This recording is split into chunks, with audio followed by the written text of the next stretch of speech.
The views and opinions expressed on any program are those of the producers and/or the persons appearing on the program and do not necessarily reflect the views and opinions of FRCMedia, Bristol Community College, or the City of Fall River. This week on FRCmedia News, the parent company of St. Anne's Hospital files for bankruptcy. What does it mean for the community hospital? Former Lieutenant Governor Karyn Polito shares her memories of serving the South Coast. And the 4th edition of We Heart Fall River kicks off this Saturday. We have a preview. All this and more coming up.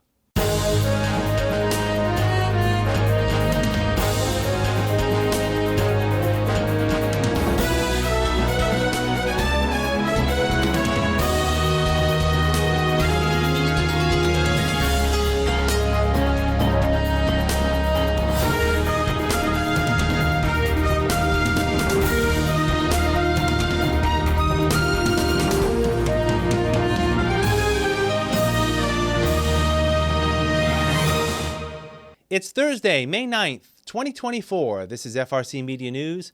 I'm Keith Tebow. Steward Health Care, the owner of St. Anne's Hospital in Fall River, this week filed for Chapter 11 bankruptcy in Texas. As part of its filing, the company said all of its 33 medical facilities, 8 of which are in Massachusetts, will remain open and business will be conducted as usual through the bankruptcy process. Steward is hoping to find buyers for their facilities by the end of next month. Steward alerted state officials this year of its inability to keep up with paying creditors and debtors. The for-profit company has raised concerns from Massachusetts Governor Maura Healey, who said this week the state is monitoring Steward's Massachusetts operation to ensure residents continue to receive quality health care. I don't want to lose sight of the fact that this situation stems from and is rooted in greed, mismanagement, and lack of transparency on the part of Steward leadership in Dallas, Texas. I've been clear about that. I'll continue to be clear about that. It's a situation that should never have happened, and we'll be working together to ensure that there are steps taken to make sure that this does not happen again. This is a national company and a national filing. We will be advocating aggressively for Massachusetts' interests, the interests of our patients, our consumers, our workers, and our communities throughout this bankruptcy process. As you can see today, we are all unified in that commitment to advocating for Massachusetts. So what happens next for St. Anne's? FRC Media legal analyst, attorney Stephen Sabra, says it's important to distinguish between the different forms of bankruptcy filings and how Steward can benefit. Chapter 11 is generally for businesses, and it's a reorganization. So it's not a closing down, so to speak. Chapter 7, often used for individuals, where you file Chapter 7 and you wipe out all your debts. Individuals have also Chapter 13, which is more of a reorganization as well. But we've all seen businesses file for Chapter 11, and it's an ability. It allows them to really have the ability to sort of slow things down and try to negotiate some of the issues that have caused them to file for Chapter 11 in the first place. News reports have tried to pinpoint the amount of liability on Steward's books. Attorney Sabra says the company's finances timeline and details will become transparent with the bankruptcy filing. The timeline is, generally speaking, they have 120 days from the time they file to come up with a plan. So they're called, Steward in this situation is called a debtor in possession. They continue to operate the business, but they have to come up with a plan as to how are they going to get cash, how are they going to deal with all these creditors, who's going to get paid, how are they going to get paid, how much are they going to get paid. And that plan that they create then has to be approved by the creditors, as well as finally the bankruptcy court judge. And then they comply with the plan. And during this time, the business continues on. So in our case with St. Anne's Hospital, the patients would continue to be seen. the employees would continue to be paid. And then this process would go on until they came up with this plan, and then it would depend on what the plan was as to what was going to happen in the future beyond that 120 days. Attorney Saber says there's little oversight on the part of state or local government when it comes to the future of Steward's hospitals. You got to remember, Steward is a private company, so the real oversight is with the bankruptcy court, the U.S. trustee, and really the creditors. There are certain regulations in healthcare, and I'm not familiar with all those regulations, but that would allow some oversight by the state. I think, for example, recently Steward was trying to sell some group of physicians to another company called Optum, and the state, I believe, has to have some kind of final approval of that. So that's an example of some oversight, but they have more oversight with the nonprofit hospitals than with the for-profit hospitals, because a not-for-profit, there are a number of regulations that the state has in reporting requirements, which is different from a private company. Because of the impact on community health care from the bankruptcy filing, Attorney Saber says it's in the best interest of Steward to either sell or restructure its organization as soon as possible. There's incentive, right? There's incentive for Steward to move forward on this, on some kind of plan, because if they don't, then after the 120 days or whatever possible extension they could get from the 120 days, it would be up to now creditors to come up with a plan that might not be the type of plan that Steward wants or Steward would like. So they've got some Steward has some incentive to move forward on this. There's going to be a lot of pressure to get this thing resolved one way or the other, whether it means selling certain assets to get cash to pay creditors, or selling all the assets and ending the business. Meanwhile, Mayor Paul Coogan tells us he remains in contact with state officials on the Steward situation. We keep hearing that St. Anne's is a valuable piece in the Steward chain, that it makes money. It's one of the ones that everybody's got their eyes on, but I'm hearing by June, they'll know if they have a buyer for the entire group of hospitals. I don't know if they're going to sell them individually or sell them as a block.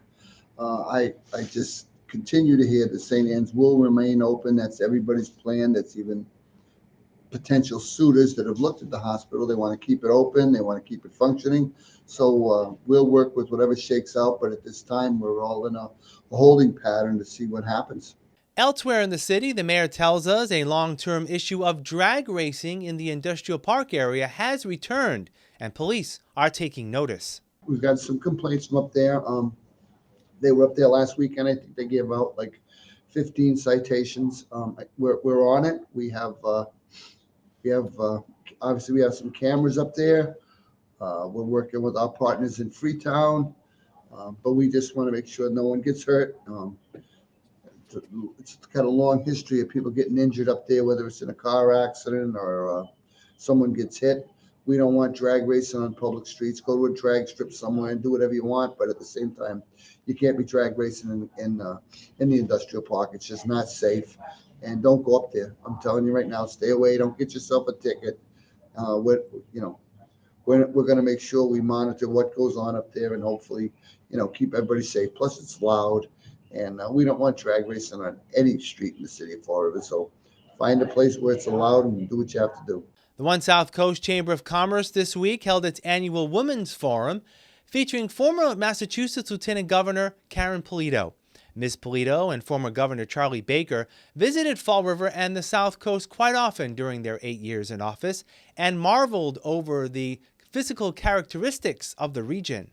The beauty of this region is so unique in that you have rolling farms and rural communities and neighborhoods to raise families, right down to a coastline that's filled with beaches and beautiful places and working ports and commercial fishing and stretching from Mass Maritime all the way to Fall River. I mean, you have incredible capabilities in this part of our Commonwealth.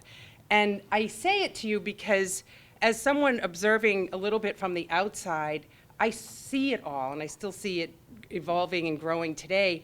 And sometimes the people of the community, you get up, you go to work, you're taking care of your family, you might just assume that this is the way it is everywhere, and it isn't. You have something really special here in the South Coast. The former lieutenant governor praised the people of the South Coast, citing their work ethic and their ability to take advantage of the opportunities that come with a changing economy, an attribute that led her to buy a home here. The entrepreneurship, the small businesses that start up or have grown into next generations, the long-standing early industries of commercial fishing, now evolving and coexisting, as hard as that is, with offshore wind and renewable energy. Yes, you have an ocean at your waterfront and working front that allows for offshore wind to be there, but why is it that they are situating their operations in New Bedford and Fall River and Seekonk and other places? Because the people here have the abilities to be trained and skilled to do this work. So it's just a great place. I fell in love with it. So does my husband, and it is a place we call home now. And I'm very proud and honored to be able to be here. Following her talk, the former lieutenant governor was asked about her political future. As of right now, she says she's happy serving on corporate boards and watching her college-age children play sports. Ms. Polito was a former select board member in the town of Shrewsbury and also served as a state representative for 10 years prior to being elected lieutenant governor in 2014. For over 30 years, the National Association of Letter Carriers has used the second Saturday in May to collect non-perishable food items for the local needy as part of its Stamp Out Hunger campaign. And with the help of local sponsors, Fall River area carriers will be doing their part. The United Way of Greater Fall River, Blount Fine Foods, Bank 5, and St. Anne's Hospital are providing support locally for this year's drive. 54,000 branded bags have been distributed to homes in Fall River and Somerset. Paul Nahr, president of Local 51 of the NLAC, says the goal is to surpass the amount of food collected last year, which totaled 63,000 pounds. If each household just gave us just this, we would raise what we did last year. If they gave us this, we would double. And if they gave us this and one of those, it would be triple, and I think the food pantries would be overwhelmed. It's the easiest thing for anyone to do. The weather's a little iffy right now, but if you just put your food by your mailbox, we will do the rest. And if you triple it, it'll be challenging for us, but we'll get it done. So we urge everyone to participate. There is no easier way for you to help your neighbors than to just go in your kitchen cabinet, see what you're not using, or go to the store and pick something up for us and put it at your mailbox. We will do the rest. 14 food pantries in Fall River and Somerset will be the beneficiaries of the food donations. The need is acute, as Bristol County is one of the highest food insecure regions in Massachusetts. You all know what the price of food is now. And a lot of the people that are going to food pantries are working people. But they just need to decide between paying an electric bill, paying a rent bill that has gone way up, putting gas in their car, and it becomes difficult. So a lot of them tell me that the need is up. So please help us so that we can help those who, we do this for a couple of weeks, they do it all year round. So we just want to help them out to give them a boost. We do it at this time of year because normally around Thanksgiving, Christmas, they get a lot of donations. People think about it at that point when, oh, I can do a Thanksgiving meal, I can do a Christmas meal, and some people can't. So they get donations that time of year. This time of year they don't, and the kids are out of school. A lot of children rely on a lot of their food from school, and the schools are not open at that point. The city does do some programs where they have the free lunches in the parks and stuff like that. But this is a boost to the food pantries that they may need additional food. Mr. Nahr was thankful for the support of the U.S. Postal Service and local carriers for donating their time and effort to making the annual food drive a success. A lot of them, this is actually their favorite day of the year. It's work. Yeah, you know, a lot of them will pick up 20. What you see there, there's 16 buckets there. It depends on the route. It varies by route, but some of them will pick up 40 buckets during the day. So it can be a difficult day for them, but they actually enjoy it. It's a little bit of work delivering the bags. As you can imagine, putting a bag in every mailbox can be a little difficult. But they really do enjoy it. For a lot of them, this is their favorite day. We'll be back with more FRC Media News right after this. Here are some job descriptions on the latest hot jobs list from the Mass Hire Fall River Career Center. Adoption social worker, Child and Family Services, located at 160 Osborne Street, is seeking a full-time adoption social worker to provide ongoing case management and ensure that the children's physical and emotional needs are met. Job number 208-02753. Facility Maintenance Technician, Cresco Labs, located at 1 West Street, is looking for a full-time facility maintenance technician responsible for maintaining the facility for all required production and manufacturing operations. Job number 208-02189. Tier 1 Help Desk Technician, Titan Technology Services, located at 1107 Pleasant Street, seeks a full-time Tier 1 Help Desk Technician responsible for providing a first point of contact for customers through the help desk by phone, email, or ticket. Job number 208-04399. Pharmacy Operations Manager, Walgreens, located at 328 Rhode Island Avenue, is looking for a full-time Pharmacy Operations Manager. For more information, call 508-324-9490. Meeting Street at the Schwartz Center, located at 1 Posa Place, has an immediate need for the following full and part-time positions.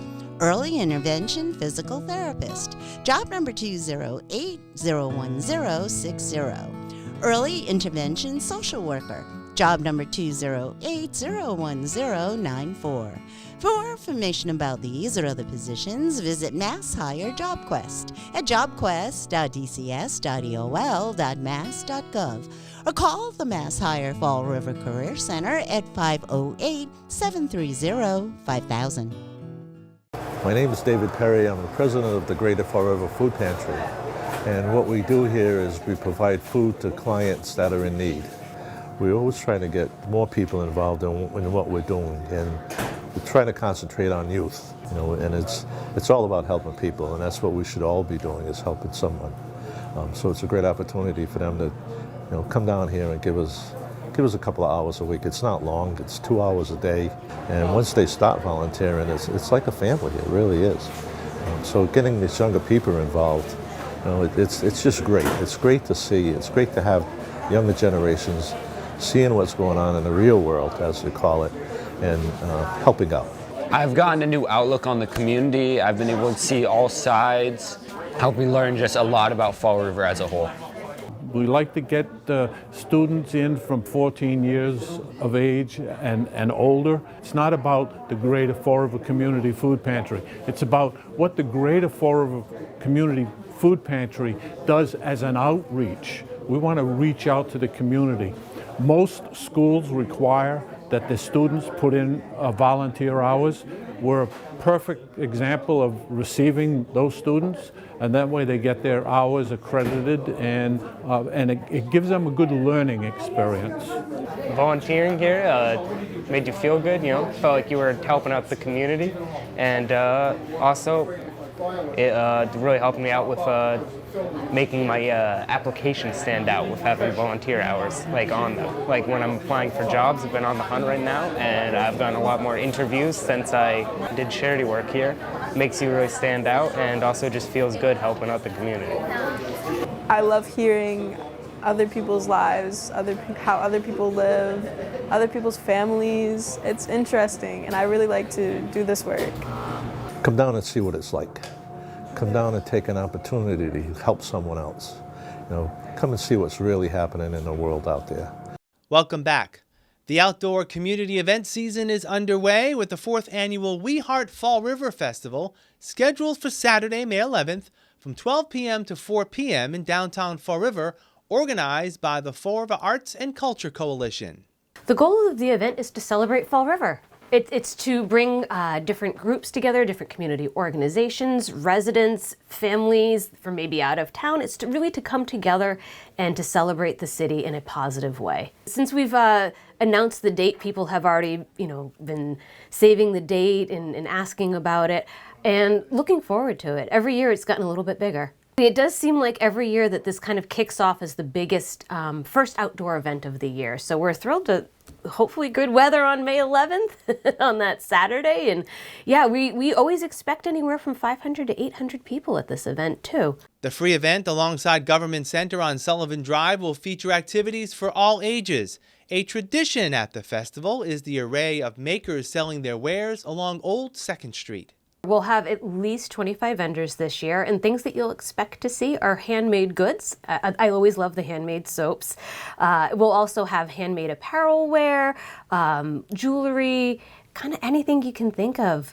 Sometimes we've had vendors come that do handmade pet goods as well. We always like those for our furry four-legged friends.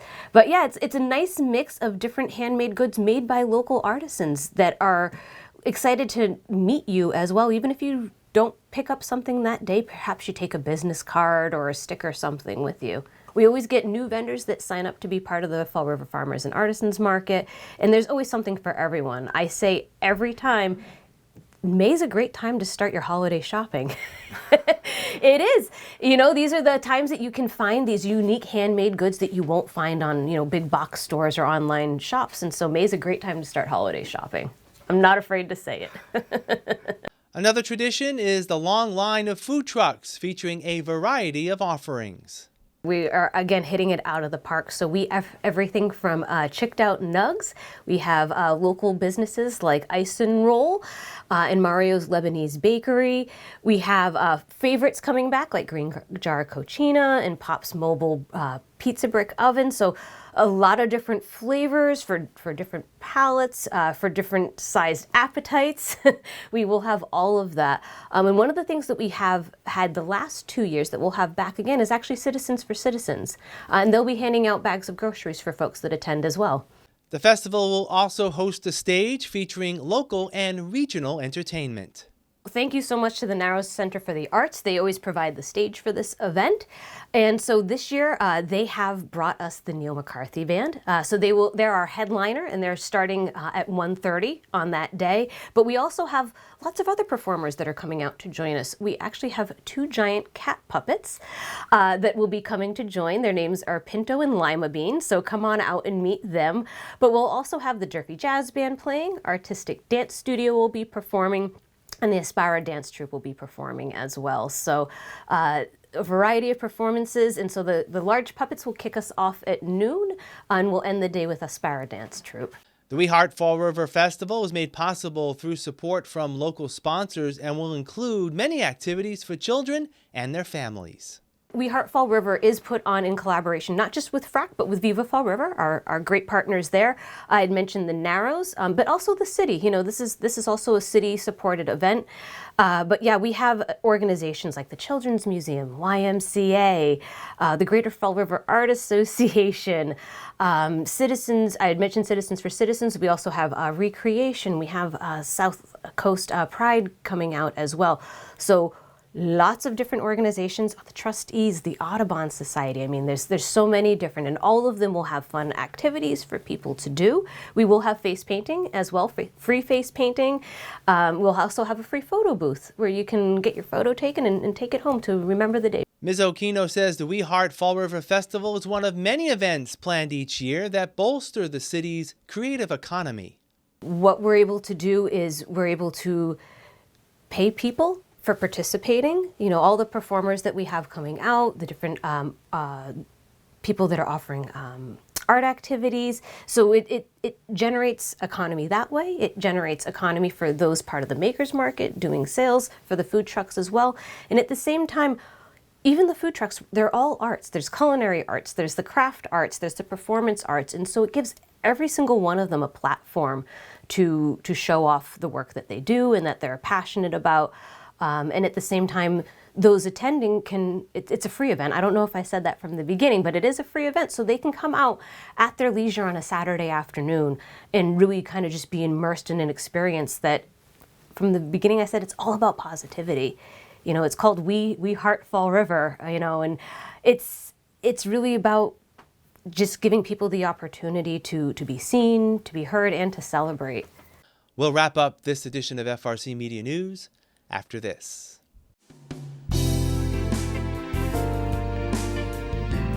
Welcome to Hot Dogs and Cool Cats. Today we have acapella. This is a 7-year-old female Persian. As you can tell, she's a little nervous at the moment, but she's very, very sweet. As you can see, she doesn't mind being handled. A little fidgety, but not terrible. She did come in as a stray, surprisingly. She came in a little bit matted on her back end. She still has some matting, but we're working on getting it out. Optimally, she'll be an indoor-only cat. Because of the fat face, they can overheat if it gets too hot. She will need daily brushing or combing. She can kind of clean herself for the most part, but she can't reach everything, especially with that flatter face. She can't get as thorough as she needs to be with a coat that's that fine. She'll do well in the home with gentle kids, preferably over the age of 5, as long as they know their cat manners. She is a little skittish, so she'll scare easily. Any loud noises, sudden movements like that will kind of freak her out. But if you want to come down and meet acapella, come down to 300 Linwood Street in Fall River, Massachusetts, and make an appointment to meet acapella today. Here I have Clara. Clara here is a 3-year-old Jack Russell mix. She came in as a stray, so we don't have much of a background on her. She is go, go, go, go, go, lots of energy, very hyper little dog, very treat motivated too, so you can get her to do a lot of different tricks and stuff like that if you're willing to work with her. But on that note, she's Jack Russell, so she's very stubborn too. We are saying 12 and older as far as kids, just because we don't have a known history of children with her. Clara here is a smart little girl, and she's such a sweetheart.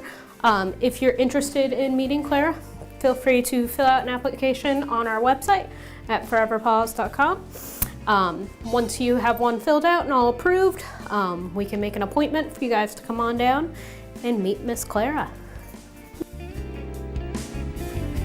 That'll do it for this edition of FRC Media News.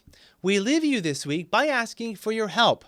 FRC Media News has set up a media preference survey seeking input from city residents on where they get their information and what issues are important to them. We hope to use this data to improve how we serve Fall River. To take part, scan the QR code on the screen or visit our website for more information. One survey participant will receive an Amazon gift card and FRC Media merchandise.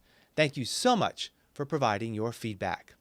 FRC Media News airs Thursdays at 6 p.m. and Fridays at 5:30 p.m.